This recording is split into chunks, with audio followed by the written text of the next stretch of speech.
Bonjour tout le monde, bienvenue à vous dans ce troisième épisode du podcast Géopod. Donc je m'appelle Mehdi et je suis toujours avec Hafsa Kara Mustafa. Comment ça va Hafsa? Ça va, je te remercie. Bonjour tout le monde. Alhamdoulilah. Très bien, donc voilà, ce qu'on va faire c'est comme d'habitude, hein, on va parler euh, l'une et l'autre d'un sujet un petit peu de fond, et ensuite on parlera des news, hein, vers la fin de la vidéo, sachant que au total, ces épisodes, ils durent à peu près une heure, hein. On essaie de faire ça en à peu près une heure. Voilà. Donc, oui, alors, moi, je voulais parler d'un sujet qui touche tout le monde depuis très longtemps, mais en particulier ces dernières années. C'est l'inflation, hein, l'inflation. Puis on verra, voilà, que c'est lié à tout un tas de sujets dont on n'est pas tous forcément conscients. Et ces sujets, en fait, c'est lié à ce qu'on appelle la domination monétaire, hein. La domination monétaire, donc c'est une façon de plus euh, que qu'ont les élites, hein, la classe dominante, pour extirper de la valeur, extirper de la richesse des dominés, c'est-à-dire la très très grande majorité des humains, hein.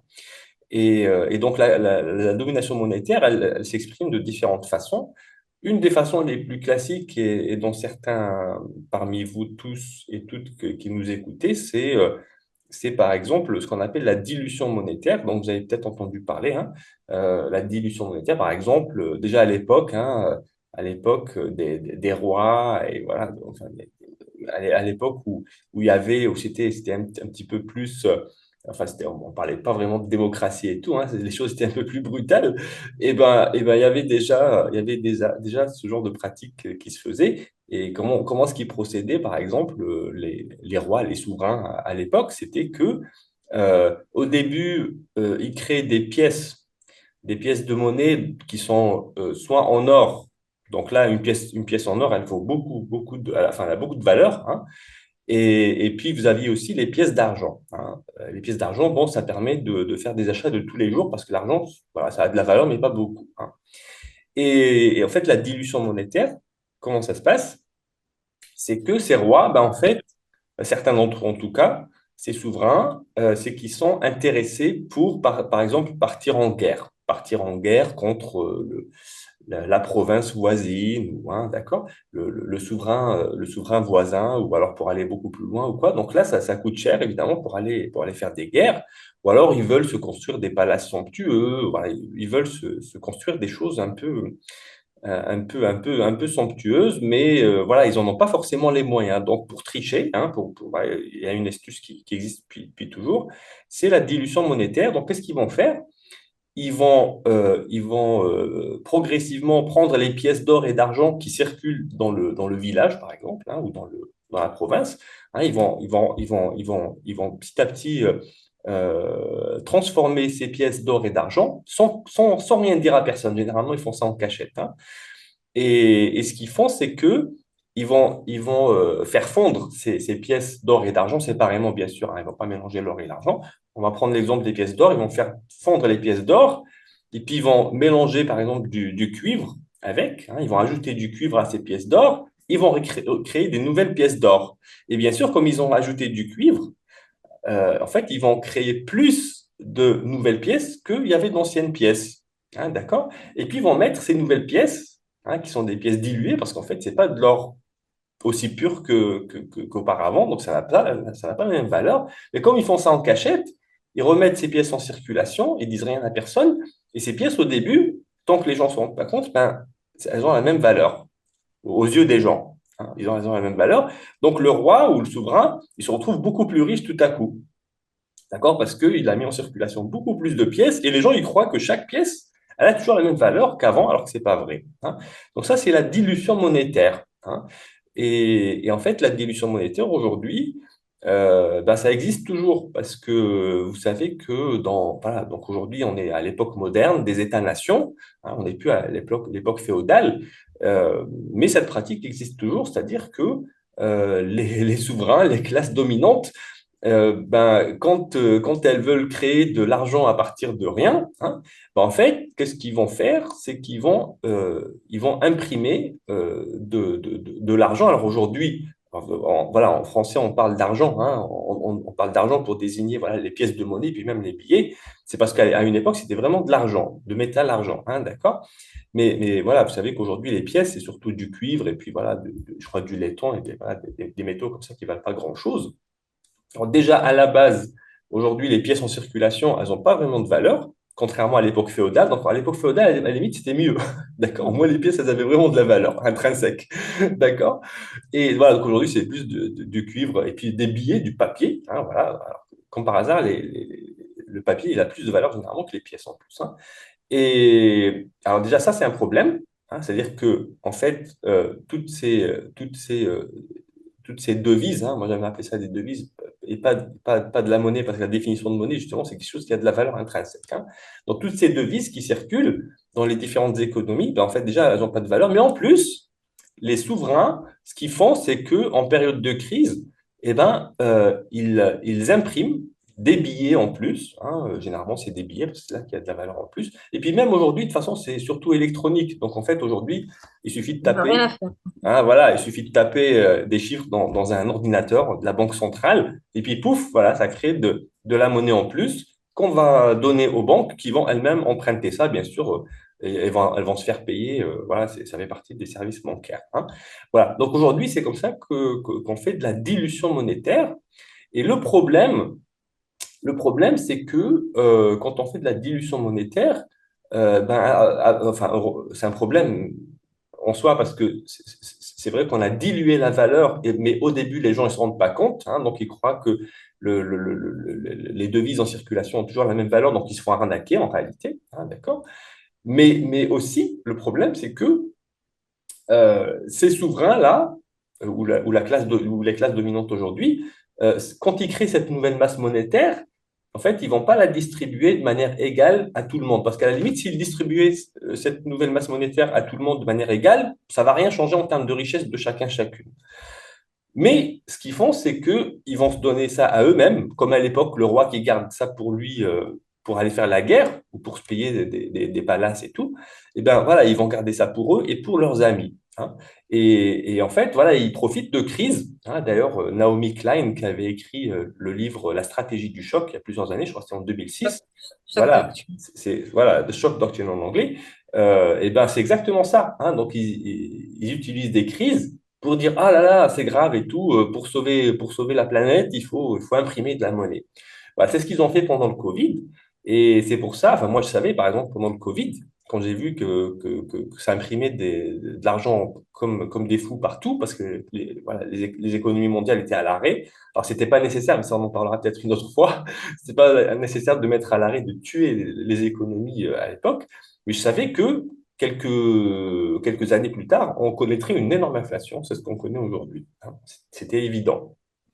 Et le truc, c'est que voilà, ils profitent de ces crises pour imprimer une grosse quantité de monnaie. Par exemple, aux États-Unis, je crois qu'ils ont doublé la masse monétaire pendant le Covid, hein, si je me souviens bien, ils ont doublé. Alors, c'est énorme. Imaginez, vous avez une masse de dollars qui circule dans l'économie, et là, vous allez la doubler. Ça veut dire en réalité que chaque dollar, il vaut deux fois moins, en réalité, hein. Voilà, voilà c'est ce qu'ils ont fait aux États-Unis, mais ils ont fait ça dans beaucoup d'autres pays, hein. Voilà, donc ça, c'est un problème en soi.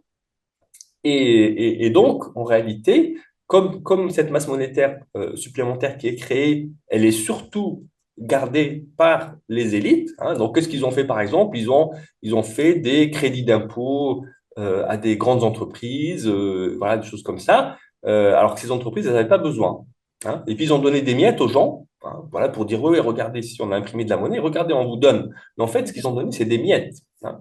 Et du coup, alors comme il y a une masse monétaire supplémentaire qui a été créée dans l'économie, donc il y a beaucoup plus de pièces en circulation, on va dire, hein, alors que les services, les produits, les services qui sont créés, c'est toujours les mêmes, hein, dans une économie, voilà, ça ne change pas énormément du jour au lendemain, hein.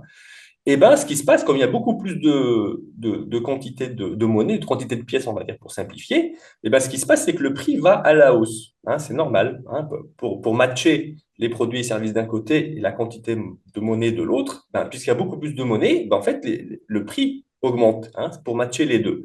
Et c'est ce qui se passe, c'est ce qu'on appelle l'inflation, c'est-à-dire c'est l'augmentation de la masse monétaire. Et en réalité, les gens, enfin, tous, on parle d'inflation en termes d'augmentation des prix, mais en réalité, l'augmentation des prix, c'est une conséquence de l'augmentation de la masse monétaire. En réalité, l'inflation, c'est l'augmentation de la masse monétaire.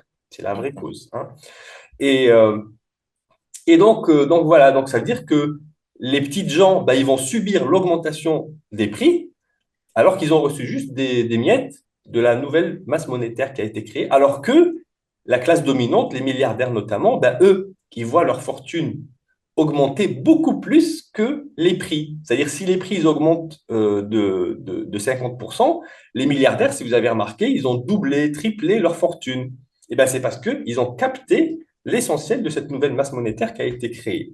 Voilà, donc maintenant, les gens, il ne faut pas qu'ils soient surpris enfin, qu'ils voient leur niveau de vie se dégrader d'année en année, puis même, j'ai envie de dire presque de mois en mois, parce que les prix continuent à Absolument. augmenter. Mhm. C'est Voilà, très rapide maintenant. En fait, c'est beaucoup plus rapide qu'il y a 10, 15 ans. Les crises exact. qui sont récentes maintenant, il y a un déclin qui est très, très rapide par rapport aux crises financières qui avaient lieu justement il y a longtemps. C'est tout à fait vrai. Ouais, ouais.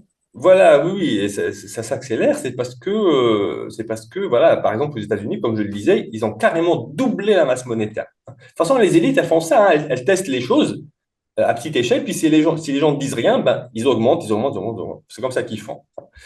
Et voilà, donc ça, c'est une manière, c'est une façon d'exercer de la domination monétaire, hein, donc la dilution de monnaie.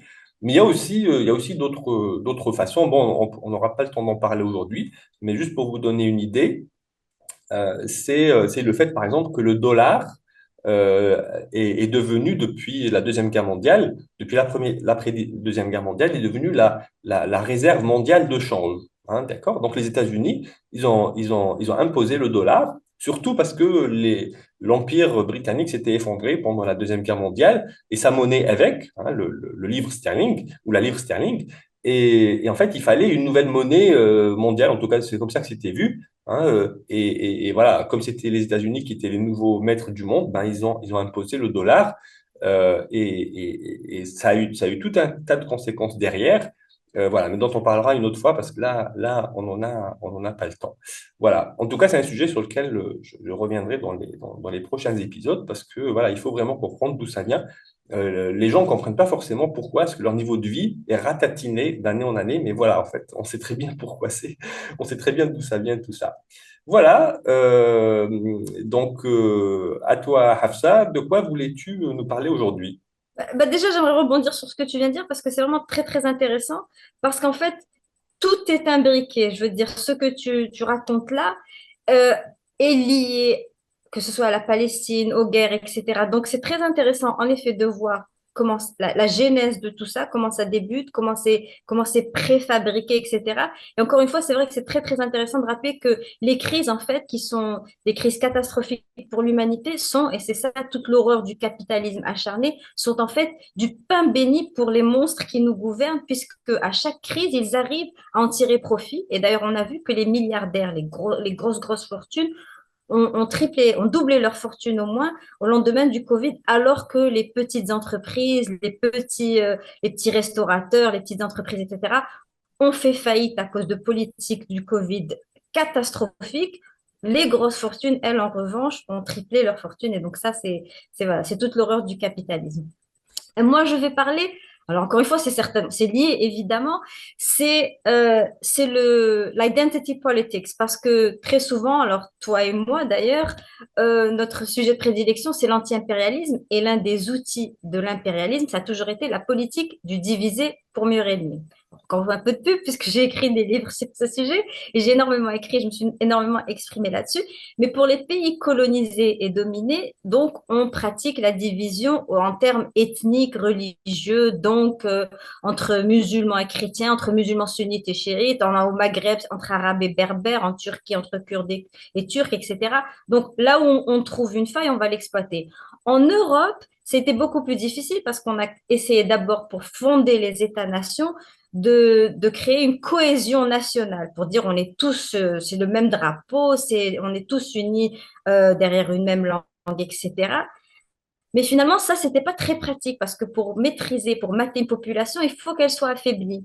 Et c'est là où naissent les mouvements, identity politics, où on commence à diviser tous les groupes en groupes subhumains. Donc, sous couvert, encore une fois, d'une cause noble, à savoir la lutte contre le racisme, les droits des femmes, etc., qui sont à l'origine absolument des mouvements qui sont tout à fait légitimes, on a commencé à exploiter et à diviser les gens.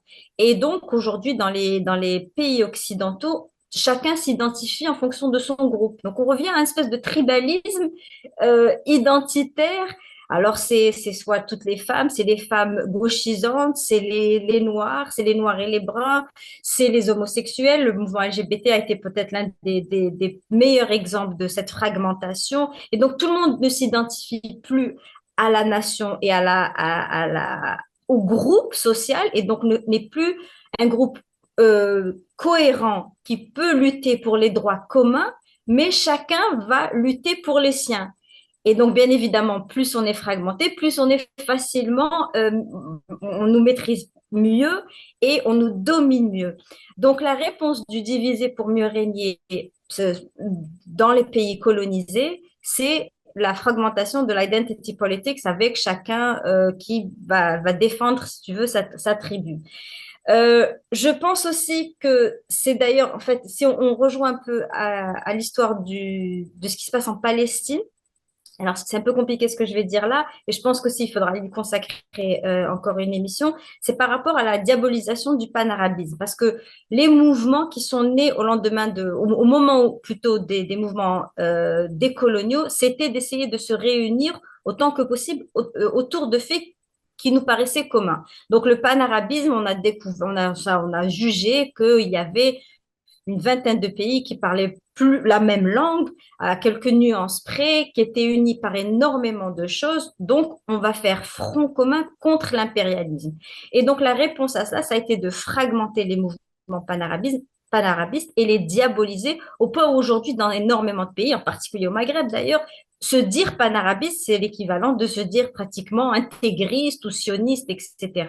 D'ailleurs, on le voit maintenant quand on veut pratiquement insulter quelqu'un. C'est très paradoxal parce que d'un côté, vous avez des gens qui veulent être solidaires avec la cause palestinienne, qui à l'origine, cette solidarité, bien évidemment, est née d'un désir humain, et bien sûr, mais il y a incontestablement un lien fraternel avec le peuple palestinien entre tous les pays arabes. Et donc, les gens sont profondément pour la cause palestinienne, mais rejettent catégoriquement le label de panarabiste au point de voir ça comme une insulte. Or, le panarabisme, dans sa définition initiale et simple, basique, c'était que tous les pays arabes s'unissent pour faire front à l'impérialisme. Et donc, on a fragmenté le mouvement panarabiste pour justement arriver à la situation dans laquelle nous sommes aujourd'hui, à savoir qu'il y a zéro réaction des pays arabes pratiquement face à cette boucherie qui a lieu à Gaza sous nos yeux. La même chose avec le panafricanisme qui est né d'une manière aussi formidable au lendemain des indépendances, c'était de s'unir encore une fois autour du fait qu'il y a un lien incontestable entre les pays du continent africain, non seulement culturel, etc., mais aussi bien évidemment par rapport au colonialisme. Et donc, qu'est-ce qu'on a fait? Aux États-Unis, on a beaucoup pris les identity politics des Noirs pour les intégrer au mouvement panafricain et pour chambouler complètement. Donc, on a vu quelque chose d'extraordinaire ces 10 dernières années, des Noirs américains se réclamer, par exemple, de l'histoire de l'Égypte ancienne. Et ça, en soi, ce n'est pas tellement grave, si ce n'est qu'on est arrivé, par exemple, au point où vous avez un noir américain de Chicago qui, au meilleur des cas, peut retracer ses origines au Ghana et qui viendra dire à un Égyptien, tu as volé ma culture, tu t'es approprié ma culture, tu t'appropries l'histoire de l'Égypte ancienne. Ce qui, bien évidemment, s'est amplifié au point où maintenant, il y a des tensions entre les communautés égyptiennes arabes et les Noirs d'Amérique, autour de quelque chose, d'une futilité, d'une stupidité extraordinaire. Et on le voit, ça a été exacerbé, par exemple, quand Netflix décide de faire de Cléopâtre, de choisir une actrice noire, donc pour justement renforcer cette idée-là. Les Égyptiens ont compris et ont réagi, mais bien évidemment, on a déformé leur réaction sous prétexte que c'était du racisme. Or, beaucoup d'Égyptiens ont dit non, non, en Égypte, il y a énormément de noirs, on a toutes les couleurs, etc. Mais Cléopâtre, mais c'est une manière de dire que Cléopâtre, en fait, n'appartient pas à la civilisation de l'Égypte, mais plutôt d'ailleurs, et ça crée des réactions. Donc, voilà comment on fragmente des mouvements qui sont nés à l'origine d'un besoin légitime et louable, et on dilue leur puissance en y infiltrant comme ça des idées saugrenues, etc. Et donc, pour revenir à l'Occident, donc le identity politics, c'est à peu près ça. C'est-à-dire qu'on a vu, par exemple, aux États-Unis, il y a eu un mouvement pour le droit des Noirs qui était complètement légitime au vu des injustices, des souffrances, des crimes commis contre la communauté noire, extraordinaires. Donc, les gens se sont soulevés, élevés, et bien évidemment, on a décidé de créer des mini-mouvements divers qui ont fragmenté et affaibli la communauté noire au point où, justement, 50, 60 ans après la naissance des mouvements pour les droits des Noirs, ils sont complètement fragmentés. On voit, il n'y a aucune véritable amélioration de la condition de vie des Noirs dans les grands pôles noirs, c'est-à-dire Baltimore, etc. Et ils sont complètement happés dans cette espèce de lutte quotidienne pour des droits basiques, pour des réclamations aussi stupides. Donc, on voit par exemple l'émergence de phrases comme l'appropriation culturelle. Tout d'un coup, c'est devenu, ah, ben, si quelqu'un il met des dreadlocks en Californie, c'est de l'appropriation culturelle, et on va faire des débats interminables là-dessus.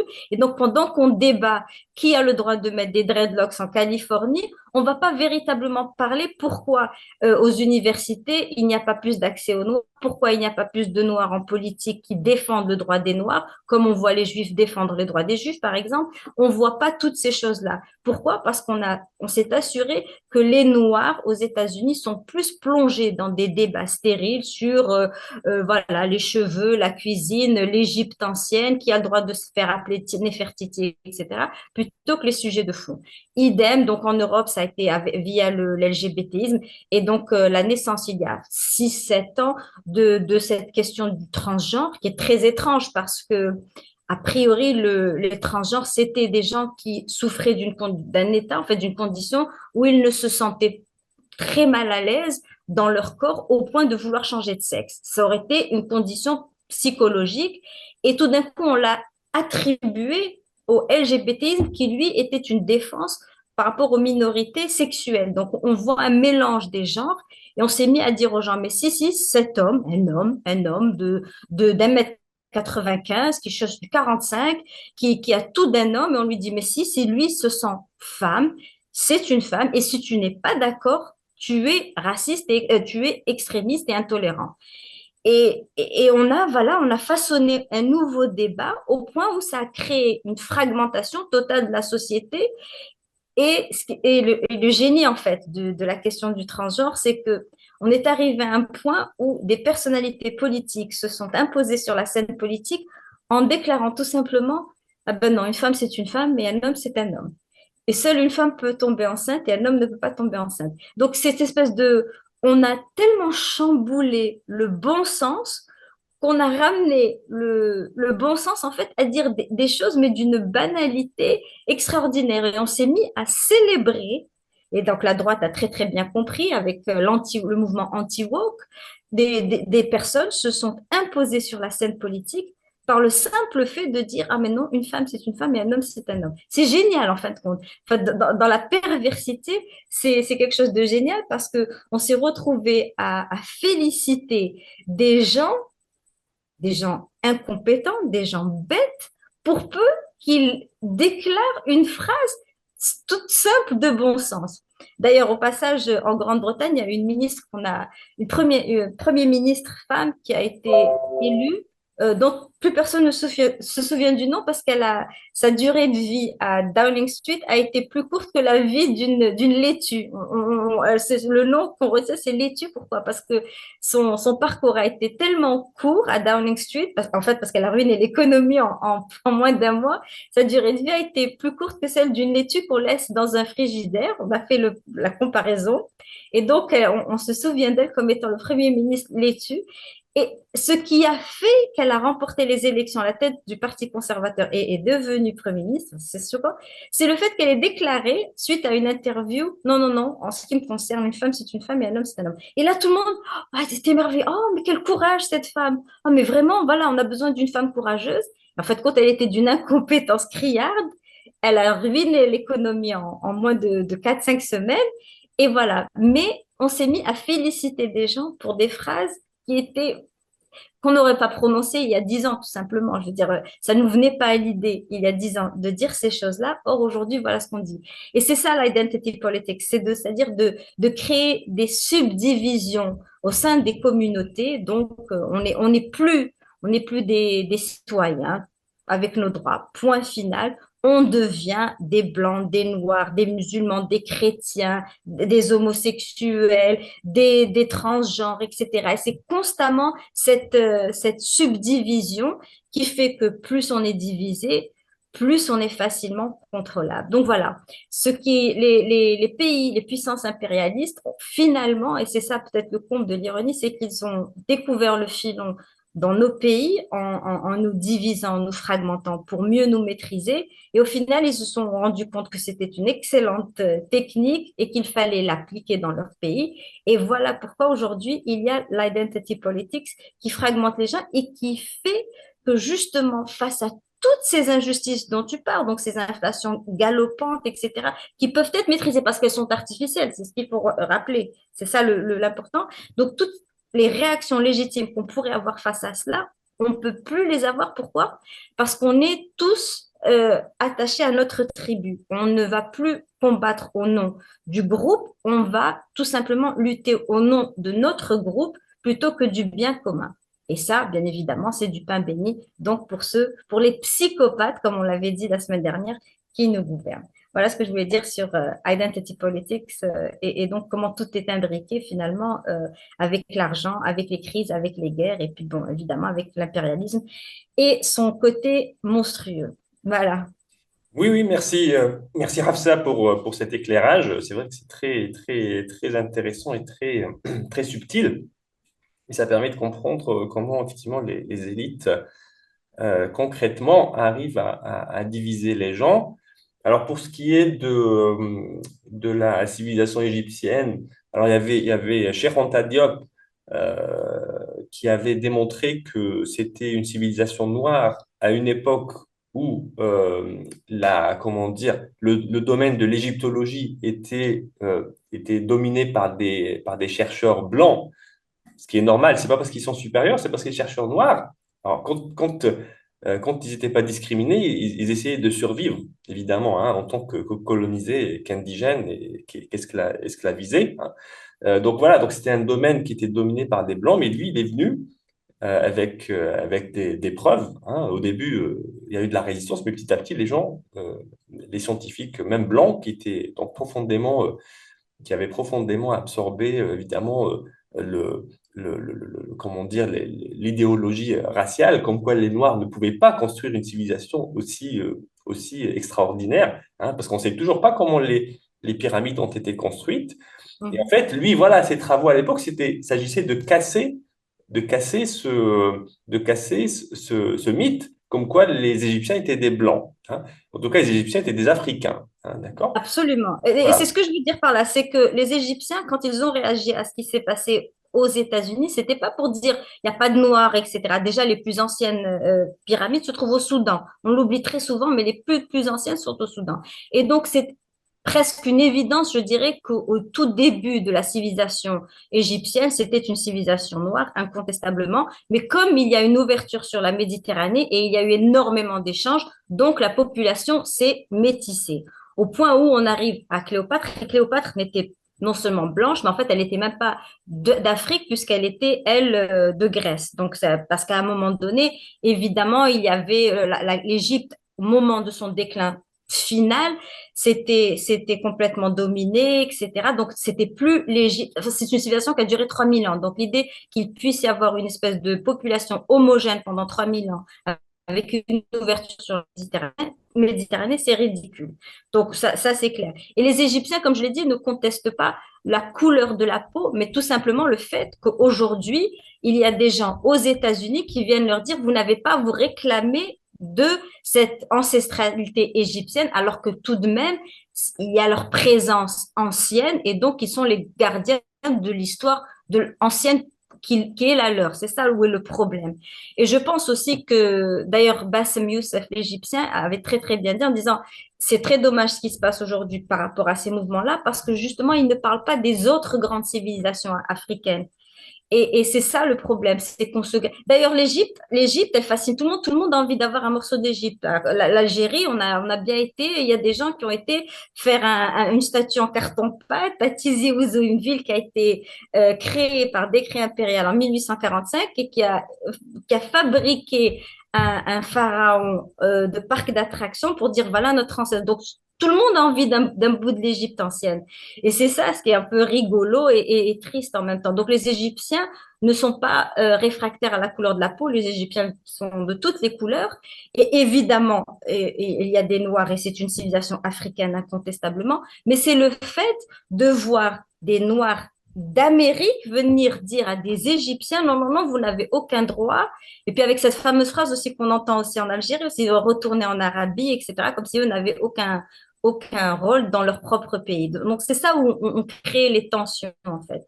Et donc, c'est ça, la identity politics. Mais en effet, absolument, je trouve que déclarer que la civilisation égyptienne est une civilisation blanche est ridicule. D'abord, c'est une civilisation proprement africaine, il n'y a aucun doute là-dessus. Et puis, sur 3000 ans, elle a un peu couvert toute la diversité africaine, je pense, puisqu'il y a eu énormément de métissage. Donc, voilà, elle reflète parfaitement le continent.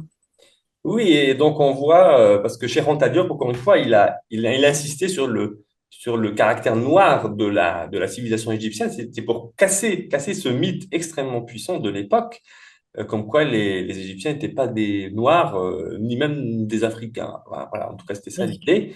Et voilà, il voulait casser ça. C'est pour ça qu'il avait insisté sur la négritude de la civilisation égyptienne. Mais comment dire, les puissances impériales ont fait de la cooptation, elles font ça tout le temps, ont fait de la Ouais. cooptation pour récupérer ce sujet, pour l'utiliser pour diviser aujourd'hui, par exemple, comme tu disais, les Noirs américains avec les Égyptiens, par exemple, hein, et pour dire aux Noirs américains, attention, tout ce qui est égyptien, c'est à Voilà. vous, et quiconque se prétend plus de près ou de loin égyptien, eh ben, il faut l'attaquer. Et effectivement, voilà, donc ça permet de créer la zizanie entre les gens et ça les occupe et ça les empêchera donc de faire la révolution, hein. Et donc là, les élites. Exactement. D'ailleurs, c'est toujours ça le problème, parce que quand on voit les mouvements panafricanistes basés en Occident, on demande de temps sur le sujet, comme j'ai dit, sur les cheveux, sur la musique, sur l'origine de ça et ça et ça, plutôt que de parler réellement de ce qui se passe en Afrique, de condamner certaines interventions africaines dont on ne parle jamais, de regarder pourquoi le Congo est dans cet état, l'un des pays les plus riches du continent, qui est complètement ruiné, qui est civile depuis des années, etc. Pourquoi? Parce qu'on est en train de parler. Pourquoi Mahmoud du Caire, il a un collier avec des fertités autour du cou. C'est ridicule, mais c'est ça. Mais c'est comme ça qu'on fragmente et qu'on divise et qu'on affaiblit les mouvements. Donc voilà. Oui, oui, et donc les gens qui veulent approfondir le sujet de Cheikh Anta Diop, donc j'avais interviewé José Dona Nascimento qui a écrit un formidable ouvrage sur comment dire, sur les travaux de Cheikh Anta Diop, hein. Donc je mets le lien quelque part ici. Et pour tout ce qui est ouais, le mouvement trans, comme on l'appelle, j'avais interviewé Julie Bindel, qui vit, je crois, à Londres d'ailleurs, et qui est tout le temps traitée de transphobe, hein. Alors pourquoi est-ce qu'elle est traitée de transphobe? Islamophobe aussi. Hein, toi aussi? Non, qui est une islamophobe, j'ai dit. Ah, oui, oui, alors peut-être, Oui. je sais pas. En tout cas, elle a bien voulu m'accorder une interview, hein, je trouve que c'est déjà pas mal. Alors c'est vrai elle s'est rangée, plus tard j'ai vu, elle s'est rangée du côté d'Israël parce que voilà, elle disait voilà, 7 octobre c'est horrible et tout. De C'est un la peu droite dommage. en général, etc. Ouais, oui, alors bon, c'est un peu dommage, mais je pense qu'elle va revenir quand même à une position plus juste. Et elle, donc c'est une militante féministe qui a écrit notamment un ouvrage, mais elle en a écrit plusieurs, un ouvrage qui s'appelait Feminism for Women, donc le féminisme pour les femmes, et elle dénonçait une situation, donc ce dont tu parlais tout à l'heure, qui, par exemple, faisait que aujourd'hui, dans plusieurs pays d'Occident, un homme peut se prétendre femme, hein, il peut se prétendre femme, et donc il va par exemple commettre un crime, et donc ils vont l'envoyer dans une prison de femmes, et donc là il aura accès à des femmes pour continuer ses crimes. D'accord, hein? Et Ça si s'est quelqu'un... produit. Ça s'est Oui, oui, ça s'est produit pour produit, rappeler ça. ça. Oui, oui, ça s'est produit, ça, hein, ça c'est la réalité. Ça s'est produit, et en fait, quand ils s'attaquent à des femmes, eh ben, pour se défendre, ces hommes, ben, ils crient à la transphobie. Hein, ils crient à la transphobie, ils disent que non, non, c'est une chamaille entre femmes, c'est une chamaillerie entre femmes, hein, d'accord? Or qu'on parle de viol, hein, donc c'est des hommes qui profitent de cette situation pour accéder à des femmes, pour les agresser sexuellement, hein.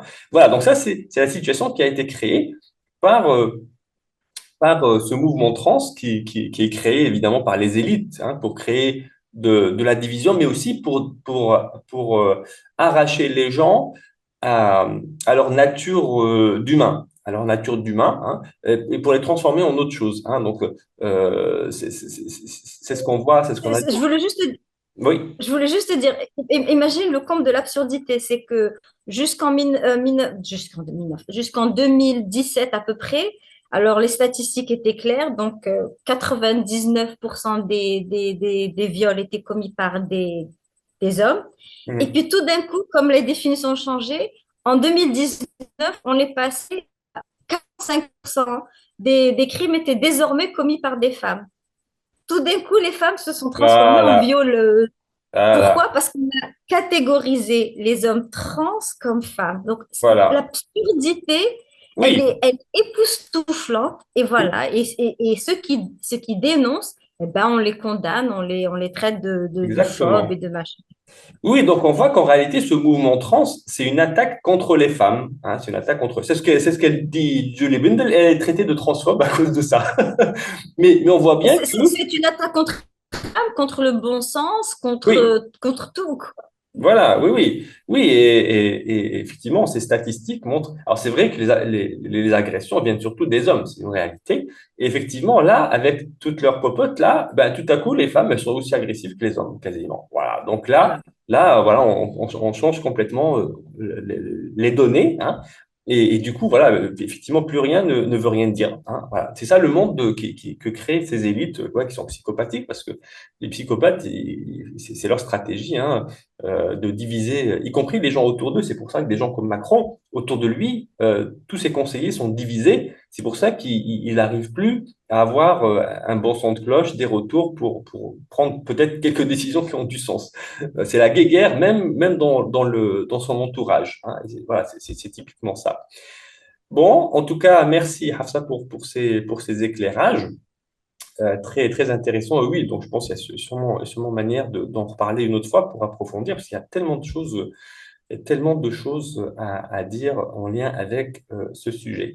Allez, on passe aux news depuis une semaine. De quoi voulais-tu nous parler, Hafsa? Alors, je voulais juste rebondir, justement, tu viens de parler de Macron, et là, je voulais juste revenir sur cette affaire qui l'oppose à Candace Owens, qui est une commentatrice de la droite américaine, que tout le monde désormais connaît dans la sphère francophone, justement en raison de son reportage sur Brigitte Macron, où elle prétend. En fait, c'est un reportage qui a été fait déjà dans la presse française, qui a fait énormément de bruit, et maintenant il est devenu mondial, puisque ça a été repris par donc cette commentatrice américaine. Et moi, ce qui me fascine dans cette affaire, et mais vraiment qui m'étonne, c'est comment est-ce que le président de la République française, avec tous ses conseillers, que l'on imagine doit avoir un certain niveau tout de même, a laissé cette affaire s'enchaîner comme ça. C'est-à-dire que quand, au tout début, hein, je parle, je sais pas, il y a 3 4 ans, quand cette histoire a d'abord été publiée, où ça a débuté comme une rumeur, mais il suffisait de passer et en rigoler et en faire une plaisanterie, et ça aurait tué dans l'œuf cette histoire. et voilà qu'elle prend ça. Enfin, je veux dire, on est tous, dès qu'on devient plus ou moins public, on est victime de calomnies, etc. Donc, c'est vrai que c'est très, très dérangeant. Mais en même temps, il y a des histoires comme ça qui sont tellement rocambolesques qui méritent d'être voilà, d'être ignorées complètement. C'est-à-dire si elle avait rigolé. Or là, le fait de prendre ça de manière aussi personnelle, ça a justement alimenté la rumeur, ça a laissé croire qu'il y avait un doute et ça a pris l'ampleur que ça a aujourd'hui. Et là, je me dis, donc il y a une partie de moi qui se dit, on ne peut pas être aussi bête quand on atteint ce niveau de pouvoir, quand bien même lui et son épouse sont bêtes, il y a bien des conseillers qui auraient dû leur dire, mais non, mais écoutez, vous êtes en train de faire une énorme erreur, et d'autant plus que ce que vous faites, ça impacte pas uniquement vous, parce que vous n'êtes pas des individus, vous représentez pendant la durée de votre mandat la France, vous êtes la face de la France. Donc c'est vraiment une humiliation, c'est grotesque comme histoire. Maintenant, c'est quand on voit ce couple, on voit que cette histoire-là, on pense même plus du tout à la politique. Donc, est-ce que c'est une politique délibérée? C'est un espèce, ça fait partie de quelque chose pour le maintenir, pour s'assurer qu'il est complètement malléable et qu'il fait ce qu'on lui dit et donc on le tient avec cette histoire, ou est-ce qu'il est réellement aussi bête? Voilà, cette question, je me la pose, j'avoue que je n'ai pas de réponse, mais je suis vraiment surprise qu'on ait pu laisser cette affaire prendre cette ampleur. Voilà. Oui, oui, effectivement, c'est étonnant, mais à mon avis, bon, c'est difficile de savoir parce que voilà, c'est un cercle assez fermé, donc on peut que spéculer, mais à mon avis, c'est Brigitte qui voulait vraiment attaquer Candace Owens et puis le journaliste Xavier Poussard et puis les deux femmes là. Hein, elle a été Oui, oui, ça a déboutée débuté, d'ailleurs. hein. Elle a perdu l'affaire en appel, Brigitte. Donc ça, c'est une énorme. Elle aurait dû s'écraser après cette défaite en appel Oui, contre on les doit deux femmes. creuser. Oui, oui, oui. Donc là, ils se mettent à creuser, effectivement, pour aller plus loin. Je pense que c'est Brigitte. Je pense pas que ça vienne de Macron. Et je pense que c'est pour ça qu'il s'est pris des claques. Hein, il s'est pris des claques parce que, voilà, elle veut imposer sa loi à Brigitte. Enfin, il ou elle, je sais pas comment on doit appeler Brigitte. Oui. Mais en attendant des preuves, voilà, on va l'appeler elle. Allez, on va lui donner le bénéfice du doute. Et ouais, ouais, ouais, mais en fait, voilà, en fait, les psychopathes, ils finissent toujours, c'est ce que je disais la dernière fois, ils finissent toujours par se saboter eux-mêmes. Il faut leur donner juste un petit peu de temps. Mais malheureusement, ils créent de la ruine autour d'eux, surtout à la tête d'un pays comme ça. Mais voilà, il a fini même par saboter sa propre présidence et se mettre dans une situation totalement délirante qui est politiquement suicidaire. Hein. Enfin, déjà, les gens, ils le vomissaient même avant cette affaire. Mais là, vraiment, il a donné des munitions pour les gens qui veulent éventuellement le détrôner. Hein. Je sais pas comment ça va se terminer cette affaire. Moi, ce que je sais, c'est que ce qu'on retiendra de Macron dans 5 10 ans, ça sera cette histoire de Brigitte qui est un homme.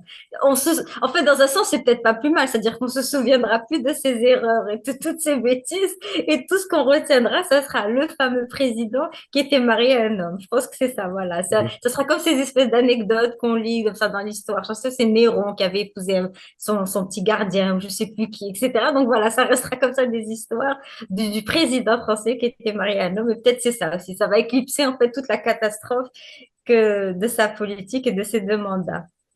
Oui, oui, sauf que, attention, c'est pas des erreurs ou des bêtises, hein, c'est des actions calculées qu'il a fait et il a gagné quand même parce qu'il a cassé le code du travail français, il a démoli les services publics. Il y a des femmes aujourd'hui, elles sont obligées de faire 80 kilomètres pour aller accoucher en France. Hein, donc, c'est, je crois, le troisième ou quatrième ou cinquième, ça doit être la cinquième plus grande ou sixième plus grande économie mondiale, sixième. Elles doivent faire 80 kilomètres pour aller accoucher, pour trouver une maternité, pour aller accoucher. Voilà, donc il a réussi en réalité. Tout ça, c'était calculé, mais comme c'est des choses, voilà, c'est des choses qui sont mal, donc ça finit toujours comment dire, par lui revenir dans la figure. Hein, c'est ce qui se passe. Et il a tué, je crois que c'est une chose que je vais reconnaître aux Français, c'est leur esprit un peu frondeur, parce que les Français sortaient et manifestaient vraiment pour un rien. Et là, depuis le mouvement des Gilets jaunes et suivi après de la crise du Covid, il n'y a plus cet esprit frondeur français a été complètement écrasé. Donc voilà encore un de ces, un de ces héritages pour l'avenir. Ouais, ouais, ouais, mais attention, je pense que c'est plus un mythe, hein, cette fronde des Français, c'est parce que leurs élites, elles les laissaient sortir tout cassé et tout, comme une cocotte minute, elle a une soupape là pour que ça explose pas. Donc voilà, c'est pour relâcher de la pression. Donc je pense que c'est plus Du une pratique pillard. des élites, voilà, que vraiment les Français qui seraient comme ça. Hein, bien sûr, eux, les Français, ils ont profité et en fait, c'était bien pour leur ego parce que, voilà, ils se disaient, regardez comme on est magnifique, il suffit qu'on sorte dans la rue, on casse tout, puis Bah on oui, on fait est ce le qu'on pays de la veut. révolution, etc. Oui, Voilà. oui, Ouais, voilà, c'est ça. ouais. Alors que c'est pas ça. Et la Révolution française, c'est un truc qui était complètement raté. Hein. On voit les fruits aujourd'hui de manière évidente, mais c'était déjà, en fait, c'était simplement la bourgeoisie qui a repris le pouvoir à l'aristocratie, c'est tout. C'était pas le peuple, c'est faux. C'était tout sauf le peuple. Euh, Jamais le peuple. Le lumpenprolétariat, il se laisse faire, c'est tout. C'est tout. Ça se joue et- toujours et- entre un jeu d'élite, c'est clair. Exactement, exactement. Et là où la France peut-être s'est vraiment le plus rapprochée d'une vraie révolution, mais là aussi elle a été défaite, c'est la Commune de Paris. La Commune de Paris, c'était vraiment pas mal comme lutte, mais voilà, ils ont perdu la bataille. Hein. Bon, en tout cas, oui, donc affaire à suivre, hein, cette affaire de Zizi de Brigitte. Hein. Est-ce qu'on va finir par voir le Zizi de Brigitte, voilà, ou pas? Hein. Donc, effectivement, ça nous tient tous en haleine. Est-ce que tu avais un autre sujet, Hafsa, à aborder? Alors oui, je voulais Mhm. aborder le sujet de la semaine, c'est entre autres la reconnaissance de l'État de Palestine. Donc on en avait un peu parlé la semaine dernière parce que la France prévoyait de le faire, mais ça a fait un peu boule de neige puisque cette semaine, la Grande-Bretagne a affirmé penser le faire. Alors on marche sur des œufs quand il s'agit d'Israël, évidemment, et puis le Canada également. Et alors je voulais juste parler de deux points. D'abord, c'est justement la formulation, c'est-à-dire que ces dirigeants-là n'osent pas carrément dire oui, nous allons reconnaître. Alors que de tout temps, le discours des deux États défendu par les Occidentaux et le programme qui était supposément parrainé par tous les pays occidentaux était la reconnaissance de l'État de la Palestine. Donc déjà en soi, je ne vois pas pourquoi il y a toutes ces tergiversations, sachant que ça a toujours été le programme. Le deuxième point, bien évidemment, c'est que même faire cette déclaration n'engage en fait en rien, parce qu'il ne s'agit pas quand on déclare qu'on va reconnaître les peuples, ça ne veut pas dire qu'il va y avoir des relations immédiates, des ambassades, etc. C'est une déclaration simple, tout simplement. C'est une affirmation verbale du soutien de certains États par rapport au peuple palestinien. Or, même cela, ils n'arrivent pas à le faire tellement la crainte d'Israël est importante. Et alors, peut-être le plus spectaculaire, ça a été c'est vraiment les déclarations de Keir Starmer, le Premier ministre britannique, qui lui a dit, je suis disposé à reconnaître l'État palestinien en septembre si Israël ne se rétracte, à condition qu'Israël se rétracte et fasse. Donc, en fait, compte, la politique britannique de la reconnaissance de l'État palestinien était vaine, c'était du pur mensonge, puisque, en fait, tu présentes cette reconnaissance seulement si vraiment les Israéliens arrivent à te donner une petite miette. C'est scandaleux. Donc déjà, la formulation, ce geste qui est supposé être un geste, un des rares envers le peuple palestinien, il est fait en fonction de ce que va faire et dire Israël. Donc déjà en soi, les déclarations sont choquantes. Et comme je l'ai dit, cette manière de dire oui, on va le faire en septembre, parce que déjà Macron avait déjà dit oui, ça fait 6 mois qu'il parle de reconnaître, de reconnaître. Il brandit ça, une espèce de truc. Donc déjà, pourquoi ne pas déclarer tout simplement, pourquoi attendre? Comme je l'ai dit, c'est une déclaration verbale qui au final n'engage à rien. Donc ça, c'est le premier point. Le second point, et encore pour un peu détailler, c'est que s'ils le font, en fin de compte, et peut-être que c'est ça aussi tout le génie, c'est qu'on essaye de faire croire que c'est un grand cadeau à la Palestine. Or, c'est le pire des cadeaux parce qu'on propose un État complètement démilitarisé. C'est-à-dire que ça va être quoi en fait cet État palestinien tel qu'il est proposé dans ces textes? Ça va être un État, c'est-à-dire que la responsabilité du peuple palestinien ne va plus véritablement être à Israël. Donc Israël ne sera plus tenu de respecter ce, si tant est qu'elle l'avait fait auparavant, mais la Convention de Genève, etc., par rapport au fait que c'est un peuple colonisé, donc elle n'a plus cette responsabilité. En revanche, elle a une sécurité garantie puisque l'État est complètement démilitarisé. Et ce que ça va produire une espèce de grand camp de travail de malheureux qui n'ont aucune source de revenus, si ce n'est les dons des pays puissants qui vont daigner leur jeter quelques miettes. Donc, que va devenir le peuple palestinien? Un peuple qui est voué à servir les Israéliens, puisque leur seul choix sera d'aller travailler en Israël pour un salaire de misère, sans plus avoir la légitimité de la lutte pour son indépendance et pour son État. Donc, en fin de compte, cette promesse d'État palestinien, c'est plus qu'un cadeau empoisonné, c'est véritablement une humiliation supplémentaire au peuple palestinien. Et bien évidemment, elle passe par le traître à la cause palestinienne qui est Mahmoud Abbas. D'ailleurs, le fait qu'on choisisse de négocier uniquement avec cet homme-là démontre à quel point cette décision ne va pas servir la cause palestinienne. Donc, et c'est ça le paradoxe, c'est que d'un côté, on est en train de tellement tergiverser pour faire croire que bon, c'est un très, très, très, très, très grand sacrifice que de reconnaître cet État-là. Et en même temps, si cet État est reconnu, c'est vraiment cornélien en fait, si cet État est reconnu, c'est véritablement la pire chose pour la Palestine parce que ce sera un État qui est une coquille vide, qui n'est en rien un État et qui justement dessert grandement la cause palestinienne. Oui, voilà, c'est ça. Enfin, d'ailleurs, en voyant le discours du ministre des Affaires étrangères français à l'ONU, c'est clair que, en fait, moi, en tout cas, je lis ça comme ça, et je l'avais dit déjà la dernière fois.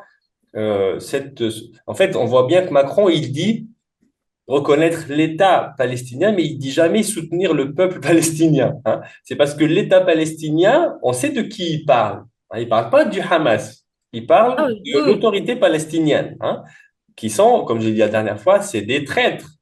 C'est des Palestiniens, mais traîtres de la cause palestinienne. Et c'est une extension d'Israël même. N'oublions pas que l'autorité palestinienne, elle fait le travail de police, elle sous-traite le travail de police Absolument. pour Israël. Donc, ils tapent, ils emprisonnent et brutalisent des Palestiniens, ils tuent même des Palestiniens pour le compte d'Israël, parce qu'Israël leur demande, hein, d'accord, voilà, voilà. Donc, c'est avec ces gens-là que Macron veut enfin, c'est ces gens-là qu'il veut légitimiser comme étant les dirigeants du futur État palestinien, hein. Voilà, c'est pour ça, attention, hein, moi j'applaudis pas. Moi, j'applaudis pas. Macron qui Absolument dit pas. ça, Starmer qui dit ça, parce que d'applaudir, ça serait un piège. C'est une interprétation, c'est une lecture extrêmement naïve de la réalité et c'est à l'encontre de l'intérêt des Palestiniens eux-mêmes. Donc voilà, moi je dis aux gens, attention, faites attention à ne pas applaudir Macron. De toute façon, tout ce qui vient de Macron, il ne faut pas être naïf. Oui. Macron, non, mais c'est vrai, tout ce qui vient de Macron, Starmer, Netanyahou, Israël de manière générale, l'État français de manière générale, il faut toujours chercher il faut toujours chercher La le paille. piège, hein, voilà. Parce il faut s'attendre à rien de bon, comment dire, d'authentiquement bon dans ce qu'ils font. Ils vont peut-être faire un truc bien, mais ça sera vraiment par accident. Mais sinon, ils sont dans le calcul juste pour semer le chaos et la mort, hein, voilà. Donc voilà, donc faut faire très attention avec ça. C'est pas dans l'intérêt des Palestiniens. Il faut jamais applaudir ces gens-là. En tout cas, c'est ma Tout à position. fait. Voilà. Est-ce que tu avais autre chose, Hafsa, à aborder? Alors, qu'est-ce qui s'est produit cette semaine? Ben, je sais pas. Vas-y, je t'écoute. D'accord. Bon, donc on avait parlé de la libération de Georges Abdallah. Alors quand on avait tourné film, enfin enregistré la dernière fois, la semaine dernière, en fait, il venait juste d'arriver au Liban. Donc là, on peut dire ouf, hein, il est arrivé sain et Oui, sauf parce que c'était pas évident.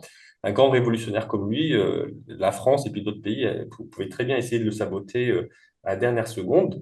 Voilà, donc heureusement, il est arrivé au Liban. Bien sûr, il a tout de suite fait des annonces à peine arrivé pour la Palestine et puis pour dénoncer l'inaction des dirigeants arabes et puis même des peuples arabes. Il a appelé les Égyptiens à sortir. Il a dit, bon, c'est quoi 1 million d'Égyptiens qui iraient manifester, qui entreraient de force à Rafah pour laisser l'aide humanitaire entrer. Et c'est vrai que c'est rien. L'Égypte, c'est 80 ou 85 millions.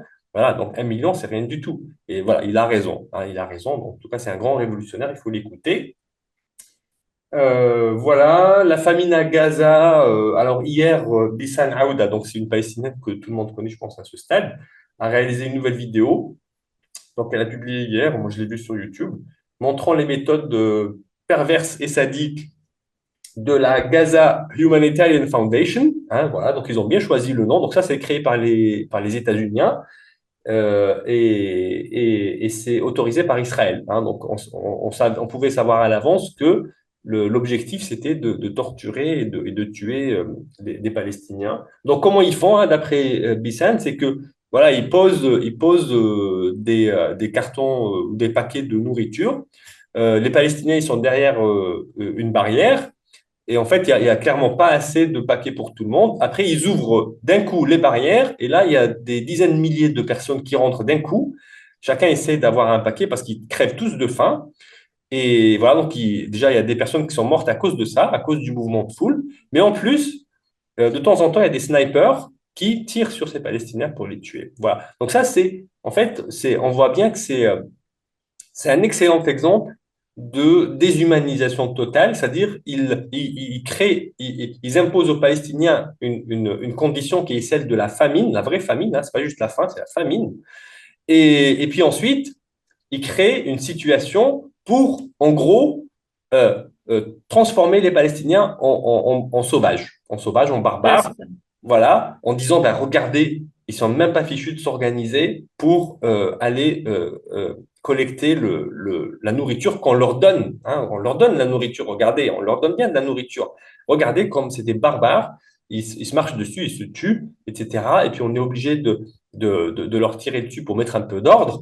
Voilà, donc c'est ça, c'est pour ça que j'appelle ça pervers sadique. C'est pervers et c'est sadique parce qu'en fait, c'est sadique parce comment dire, ces gens-là, ils se délectent de la souffrance des Palestiniens, hein, comme on voit beaucoup de sionistes qui se délectent de ça. Alors récemment, bon, peut-être un petit peu moins, parce que l'opinion elle est en train de changer de direction. Mais voilà. Hein. Donc, je vous invite à voir cette vidéo de Bissan.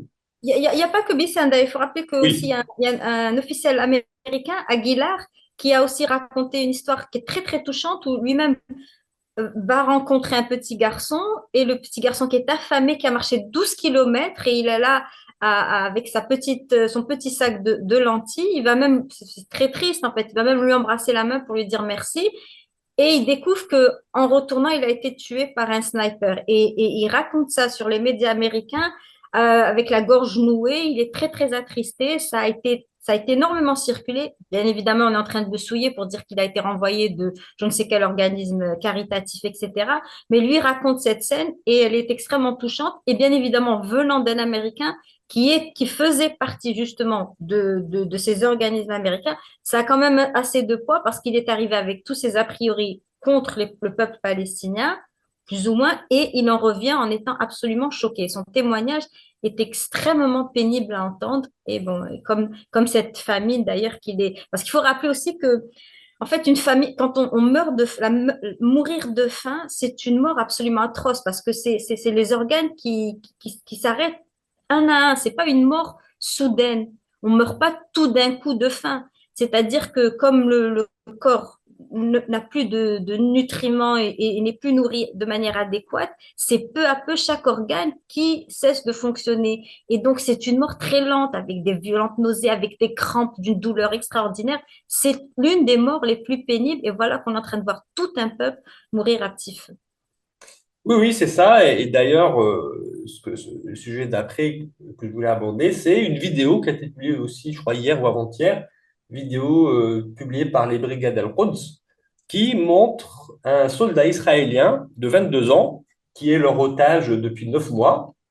Et avant ça, il était donc soldat à Gaza, voilà, je crois, depuis le début, hein, enfin, depuis le lendemain du 7 octobre à peu près qui se plaint, donc lui, il est otage à Gaza, hein, donc ce soldat de 22 ans, il se plaint de ses souffrances à lui, physiques et mentales et psychologiques, en raison de la famine, parce que bah, comme il n'y a pas à manger, bah, lui aussi, il n'a Il n'y pas. a pas à manger pour personne. Ouais. Voilà, d'ailleurs, il faut préciser que la résistance palestinienne, elle a toujours traité les otages israéliens, même si c'est des colons, ces gens-là, qu'ils avaient en otage, sauf les gamins, bien sûr, qui n'ont pas de responsabilité là-dedans, mais les adultes qu'ils avaient, ils les traitaient toujours mieux que la façon dont ils étaient traités eux-mêmes, hein, la résistance palestinienne. Ils leur donnaient toujours plus à manger à eux, une bouffe de meilleure qualité, etc. Hein. Mais on les Et a vus, ils sont sortis, voilà, ils étaient en pleine en bonne forme. mine. Et d'ailleurs, ils Voilà, remerciaient chaleureusement leurs exactement. les Ah militants oui, du oui, Hamas. Donc, ça, voilà. ça ne ment pas. Voilà, ça ne ment pas. Et voilà, par contre, aujourd'hui, il n'y a vraiment rien à manger, rien à boire. Hein, il n'y a pas d'eau potable non plus. Et voilà, donc ce soldat, il se plaint de tout ça. Effectivement, il se tord de douleur. Il a voilà, des douleurs horribles, voilà, dues aux carences, hein, aux carences alimentaires. Voilà, donc ça, je trouvais que c'était une excellente opération de communication par les brigades Al-Quds, parce que les Israéliens, si on leur montrait un Palestinien dans la même situation, ben, on voit ça tout le temps, et ben ça, comme ils ont été habitués à voir de manière totalement déshumanisante les Palestiniens, ça leur fait ni chaud ni froid à la grande majorité des Israéliens. Mais par contre, voir un des leurs subir les mêmes souffrances, je pense que ça va les faire réagir un petit peu plus. Donc, je trouvais que c'était une excellente opération de communication des brigades Al-Quds. Donc, je les félicite pour ça. Et bon, malheureusement, ce soldat, bon, il parlait toujours un peu trop de lui-même, alors qu'en réalité, une personne Évidemment. avec un peu plus de maturité et moins focalisée sur sa petite personne, parce qu'en fait, ils lui ont montré des vidéos des Palestiniens à Gaza qui crèvent de faim, qui étaient dans une pire situation que lui d'ailleurs, y compris des enfants. Ils lui ont montré ça, il l'avait dit, puis il le montrait lui-même en train de voir ces vidéos-là. Mais il était souvent enfin, il parlait souvent de lui, de sa propre souffrance à lui. Alors que ce Évidemment. qu'il aurait dû dire, il a mentionné, mais très rapidement, juste une fois, je me souviens, dans la vidéo de plusieurs minutes, mais c'est surtout son propre sort. Sortez-moi de là, faites rentrer de la nourriture à Gaza et de l'eau pour que je survive. C'était toujours moi, je. Ok. Voilà, donc Au voilà. fond, il connaît aussi les siens. Il sait très bien que le seul discours qu'ils vont comprendre, c'est justement s'il rapporte à sa petite personne et que s'il disait nourrissez-nous tous, bah finalement, peut-être ils seront prêts, selon la directive Hannibal, à le sacrifier parce qu'ils disent bon, bah, si ça va aider des Palestiniens, bon, celui-là, il peut passer à la trappe lui aussi. Donc, je pense que c'est ça aussi. Il comprend la psychopathie des siens, en fin de compte, plutôt la Ouais, sociopathie. ouais, mais il aurait pu, s'il avait un petit peu de dignité, il aurait pu quand même faire passer un message fort pour dire, Soldat maintenant, israélien et dignité, voyons. voilà. Non, mais malheureusement, oui, Non, ça montre bien, voilà. Énième illustre. En tout cas, je félicite les Brigades Al-Quds pour cette belle vidéo qui permet une fois de plus de rétablir, enfin de renforcer la vérité, parce que là, on la voit de plus en plus, mais là, ça enfonce le clou. Bon, très bien. Je sais pas si tu avais quelque chose Un dernier point, alors bah, écoute, les tarifs de Trump, alors là, il est revenu de plus belle avec ses tarifs punitifs. Il n'y a rien à dire, je pense que ça y est, il perd un peu la tête, il se fait tout et n'importe quoi, ça n'a plus aucun sens. Il est en train d'isoler les États-Unis, c'est formidable.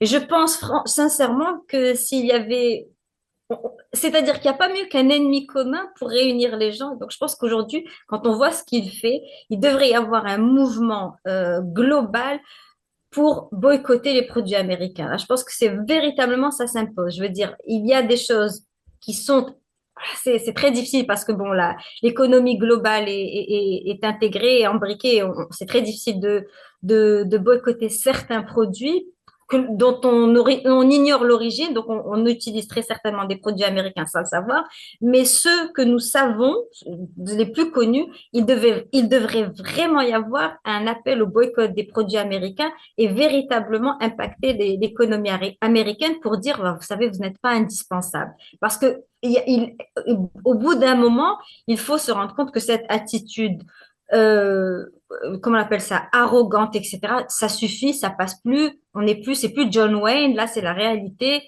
que le monde se réveille. Donc voilà, je trouve que ces tarifs sont grotesques, puis sa manière comme ça de distribuer des chiffres sans même trop y réfléchir, il devrait y avoir une réaction mondiale par rapport à cela. J'espère qu'elle va avoir lieu. Oui, bah, en tout cas, ça prouve un peu ce qu'on disait pendant les deux premiers épisodes, c'est que Trump, c'est un idiot. C'est un idiot. Et j'avais dit, je crois, la semaine dernière que, en fait, ces échéances-là qui met comme ça pour menacer les gens, en fait, il les repousse à chaque fois parce que, en fait, il peut rien faire contre la Russie ou la Chine. Et d'ailleurs, il y avait une échéance qui se terminait, donc c'était hier, 1er août. Et ben là, il l'a repoussé au 8 août contre la Russie. Hein, c'était une échéance. Sinon, il allait imposer, je crois, c'était 500, 500% de tarifs contre la Russie. Et là, voilà, l'échéance est arrivée. Les Russes, ils n'ont rien fait, ils n'ont rien Ah, affiché. Et voilà, tout à coup, il dit, ouais, non, bah, je repousse au 8 août. Hein. En plus, il est bête, il a repoussé juste une semaine parce que dans une semaine, il va se ridiculiser à nouveau. Hein. Alors, ce que je voulais juste ajouter, c'était que au Canada et dans l'Union européenne, ils ont commencé à boycotter les produits US. Hein, d'accord? OK? Voilà, donc apparemment, en tout cas au Canada, c'est un gros mouvement. Au Canada, je sais, mais en Europe, non, j'ai pas vu. D'autant plus que Van der Leyen, elle fait une espèce de Oui, soumission oui. totale à Non, Trump. non. Non, quand je parle de l'UE et du Canada, c'est les gens, c'est pas les dirigeants. Hein, Oui, mais les mais gens. j'ai pas eu vent de ça. Voilà ce que je veux Bon, dire. en tout cas, c'est ce que j'ai entendu, mais c'est vrai que j'ai vu plus des vidéos de boycott Au Canada. de la part du Canada, voilà, et de magasins canadiens. Et par contre, hein, est-ce qu'il y avait un tel mouvement de boycott contre Israël en raison d'un génocide? Donc là, on ne parle pas comment dire, de barrières douanières, hein, on parle d'un génocide. Est-ce qu'il y avait un tel mouvement? Eh bien non, hein. Il n'y avait pas un tel mouvement aussi fort. Et d'ailleurs, en parlant de mouvement de boycott, on a tous vu comment les gens ont réagi aux États-Unis par rapport à Tesla, et puis peut-être un peu ailleurs aussi au niveau de l'Occident, hein, contre Tesla, contre Elon Musk en réalité. En fait, il n'y avait jamais eu une telle réaction en soutien aux Palestiniens pendant le génocide. Hein. Donc ça montre les priorités des Occidentaux de manière générale. Alors, pas tous, hein. Il y a une minuscule, minuscule minorité qui a une vraie boussole morale et qui agit selon cette boussole. Mais on voit bien que la très grande majorité, ils sont complètement à côté de la plaque. Ils se soucient plus de leur petit niveau de vie quotidien. Et un génocide, ben, en fait, c'est secondaire par rapport à ça. Voilà. Franchement, Mehdi, je te remercie d'avoir touché sur ce point parce que c'est quelque chose qu'on dit très souvent dans le Sud global. On dit, ah oui, non, l'Occident, c'est les gouvernements, c'est pas les peuples.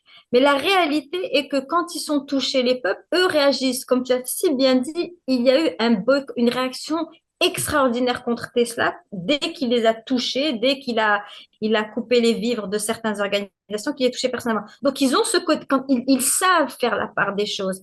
Et je l'ai toujours dit d'ailleurs, en Grande-Bretagne, en France, etc., quand il y a eu la guerre d'abord en Irak, puis ensuite en Libye, il y a eu quelques voix qui se sont élevées, mais les gens, ils réagissent plus par rapport à une blague faite sur Israël, etc. Il y a plus un mouvement qui se crée plutôt qu'une véritable opposition à la guerre. Donc les peuples sont et puis après, si vous dites, vous criez haut et fort que vous êtes des démocraties, donc vous avez une part de responsabilité dans vos gouvernements puisque vous les choisissez, puisque vous votez pour eux. Donc, c'est très bien de rappeler que les peuples sont aussi responsables que leur gouvernement. Peut-être, comme tu dis, il y a des minorités qui ont une conscience et qui agissent, etc. Mais dans l'ensemble, je pense que c'est légitime de parler de pays ou d'État et pas uniquement de certains dirigeants ou justement dire, oh, c'est que Trump, etc. Non, Trump est un reflet de sa population, Macron idem, Keir Starmer également, etc. Donc voilà, c'est pour dire qu'il y a quand même une responsabilité collective et il ne faut pas dédouaner les peuples occidentaux de leur responsabilité dans les crimes de leur gouvernement. Voilà. Absolument, absolument. Voilà, j'ai rien à ajouter par rapport à ça. Hein. Effectivement, ils arrêtent pas de dire, oui, nous sommes des démocraties. Mais par contre, quand leurs dirigeants ils ont élus et réélus et réélus, commettent des crimes, et quand tu n'as commettre des crimes, ils disent non, non, c'est pas nous, c'est nos dirigeants. Mais pourquoi tu as voté pour lui et tu as revoté pour lui? Explique-moi un peu. Voilà. Alors qu'il y avait des Donc, c'est pas une ligne alternatives. rouge, en fait, pour eux, les crimes Voilà. contre les peuples du Sud global. Voilà ce qu'il faut Ouais. retenir. Voilà, voilà, tout à fait. Bon, très bien. Merci, Hafsa, pour cette précision. Voilà, ben, on arrive à la fin de cet épisode. Alors, je voulais remercier les personnes qui écrivent des commentaires en bas des vidéos. Moi, je les lis tous et puis je réponds quand il faut répondre. Voilà, donc n'hésitez pas à mettre, essayez de mettre des commentaires intelligents, même si vous n'êtes pas d'accord avec nous, hein. Voilà, voilà. Sinon, de mettre des commentaires un petit peu, voilà. Et vérifiez, c'est-à-dire si vous trouvez qu'on a dit quelque chose et vous n'êtes pas d'accord, vérifiez avant de commenter plutôt que de nous accuser de dire quelque chose qui Ouais, n'est pas correct. Parce que ouais, ça, ouais, voilà. Oui, oui, voilà, donc, voilà, enfin, la plupart des commentaires, franchement, c'est très, c'est des gens très intelligents qui savent de quoi ils parlent, voilà, qui ont un excellent raisonnement. Donc voilà, je voulais remercier tout ce monde-là. Mais même les personnes qui ne sont pas d'accord, il n'y a pas de souci, vous pouvez mettre vos commentaires. C'est le débat. Voilà, essayer d'étayer les choses parce que voilà, c'est ça qui rend les discussions intéressantes. D'ailleurs, s'il y a des éléments qui ressortent, même si les gens ne sont pas d'accord avec nous, mais c'est bien étayé, on peut en discuter dans une vidéo qui viendra après, hein, d'accord? Je pense que tu seras d'accord, Hafsa, hein, on Ah a oui, absolument. Ben, pas de écoute, tabou. on va, si tu veux, s'il y a un sujet particulier, on va voir si les gens suggèrent des sujets. Et puis, si on va voir peut-être celui qui est le plus populaire, on pourra l'aborder la semaine prochaine. Voilà. Oui, voilà, n'hésitez pas à suggérer aussi des sujets, effectivement, qu'on pourrait aborder. Voilà, très bien. En tout cas, merci Hafsa, merci tout le monde, Merci. et on se revoit dans une semaine. Inch'Allah.